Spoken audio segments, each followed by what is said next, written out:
મેં જોયું હમણાં 6:30-7 વાગે, હું તો 5-5:30 વાગ્યાનો અહીંયા પહોંચી ગયો છું. 5 વાગ્યાનો તળાજામાં છું. હું ધ્યાનથી ઓબ્ઝર્વ કરતો હતો. ભાઈજી જેટલા પણ માતા પિતા આવ્યા ને, અમુકના પગની અંદર હજી ગારો ચોટો છો, સીધા વાડીએથી આવ્યા છે. એ જેટલા માતા પિતા વાડીએથી આવ્યા છે, સવારના 8 વાગ્યાથી લઈને રાતના 8 વાગ્યા સુધી મહેનત કરે છે કે અમારી જેવી જિંદગી હતી ને એના કરતા સારી જિંદગી અમારા બાજુમાં બેઠેલા બાળકની કરવી છે. આ બાળકની જિંદગી સુધરે એના માટે મહેનત કરીએ છીએ. પણ સાહેબ તકલીફ શું છે ખબર? આ બાળકના મગજના માઇન્ડસેટને વાંચવો પણ જરૂરી છે. તમે ગમે એટલી મહેનત કરતા હશો, ગમે એટલી તાકાત લગાવતા હશો, ગમે એટલી મજદૂરી કરતા હશો, પણ આ બેઠેલા છોકરાઓનું મગજ નહીં બદલે તો કામ નહીં થાય.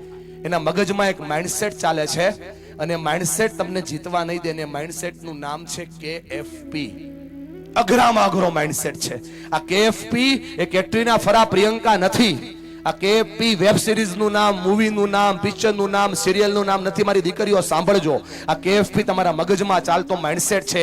ડોક્ટરોને સમજાવું છું, એન્જિનિયરને સમજાવું છું, વકીલોને સમજાવું છું, દુનિયાના દરેક ખૂણે જઈને આ વાત સમજાવું છું. તમને પણ કહું છું, આ KFP છે. ક્યાં ફરક પડતા? પાપા ને મમ્મી તો બોલ્યા કરે, ક્યાં ફરક પડતા? શિક્ષક તો કીધા કરે, ક્યાં ફરક પડતા?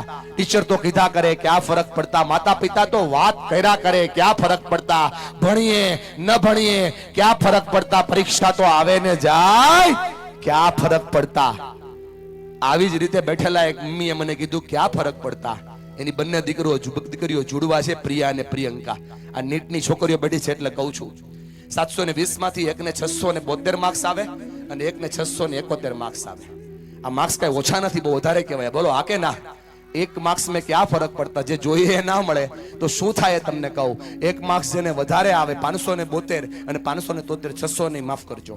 એક માર્ક્સ જેને વધારે આવે એને ફ્રી સીટમાં એડમિશન મળે અને એક માર્ક્સ જેને ઓછો આવે એના માટે પપ્પાએ દર વર્ષે 15 લાખ રૂપિયા ભરવા પડે. ક્યાં ફરક પડતા? દેખો દેખો, બીજો શબ્દ જીવનમાં શરૂ થઈ ગયો, બહુત ફરક પડતા. આજે નહીં સમજો તો કાલે નહીં સમજાય. મારા પર ભરોસો હોય તો જેટલા વિદ્યાર્થીઓ મને સાંભળી રહ્યા છો, કેમ કે 3 પ્રકારના લોકો બેઠા છો. વિદ્યાર્થીઓ બેઠા છે, શિક્ષક બેઠા છે, વાલીઓ બેઠા છે અને મહેમાનો બેઠા છે. બધાને કહું છું, આજે રાત્રે કદાચ 1 વાગે પણ ઘરે પહોંચો ને દીકરા, ભલે ગમે તેટલું ભણતા હોય, ગમે તે ભણતા હાથમાં કાગળ અને પેન લેજો અને કાગળ પેન લઈને નોટ કરજો કે એવી કઈ કઈ વસ્તુઓ છે જેમાં મને લાગે છે કે મને કાંઈ ફરક ના પડે, એમાં મને કાંઈ ફરક ના પડે, પણ મારા શિક્ષણને, મારા ભવિષ્યને, મારા શિક્ષકને, મારી શાળાને, મારી જાતને બહુ ફરક પડે. બેટા સાંભળો છો ને વિદ્યાર્થીઓ? એ આજે એક લિસ્ટ બનાવજો. જે લોકો KFP માં હોય ને એનો માઇન્ડસેટ સ્ટ્રોંગ ન થાય, એના સપના પૂરા ન થાય. જે લોકો BFP માં આવે ને એના સપના પૂરા થાય. એક લિસ્ટ બનાવજો કે આજથી મારે શું શું છોડવું છે, જીવનમાં આગળ વધવાની શરૂઆત આપોઆપ થવા